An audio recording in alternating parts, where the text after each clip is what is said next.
Right, let's get on with the show, and we start with the biggest stories of the week. Ian and Henning take a look at this.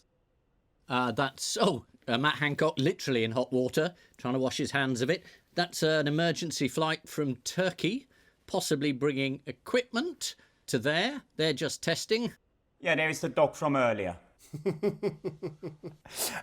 This is the growing criticism of the government's handling of the coronavirus crisis. It looks like the Prime Minister Boris Johnson's still convalescing, unable to attend important meetings. So no change there then, Ian.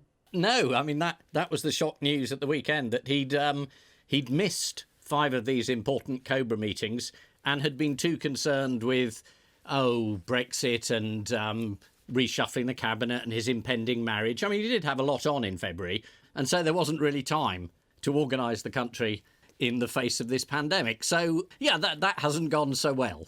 No, I think no one can complain because, I mean, he didn't get voted in because of his diligence. So no one can be that surprised. I mean, yeah, OK, you can say, OK, the Premiership so far has been unmitigated disaster. What did people expect? So you're blaming the public, Henning. That always makes you popular.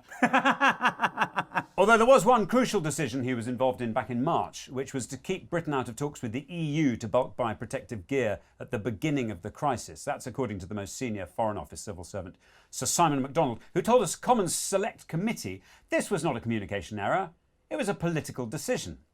Although later he admitted that he'd made the claim inadvertently and wrongly. So a communication error of his very own. What is going on, Emma? What's happening? Well, it's quite an odd thing that after something goes out like that, you can make the claim inadvertently. Were you actually wrong? I don't know.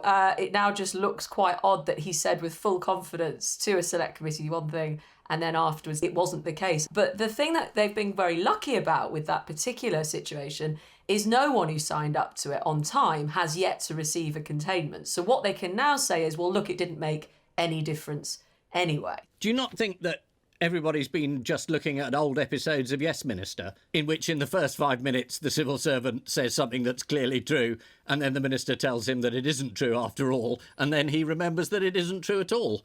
And I love the idea that it's, was this a political decision? We could ask him now. Was the fact that you said the opposite straight afterwards, was that a political decision?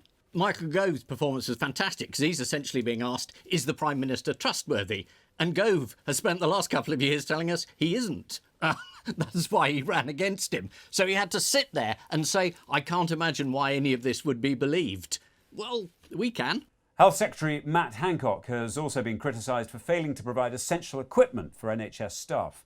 He responded by saying, I would love to be able to wave a magic wand and have PPE fall from the sky in large quantities.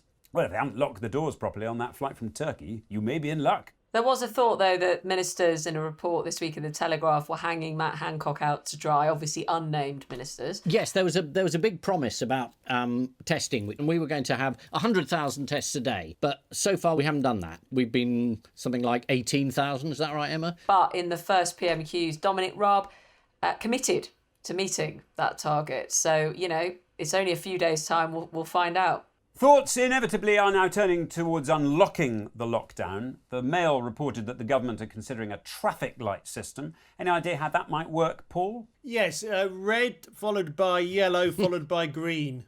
And then repeat the process. Yeah, and the idea is you sort of gradually ease the country back into go mode. So in the red phase, basically, shops will be allowed to open at first, and hairdressers, thank God, Ian, eh?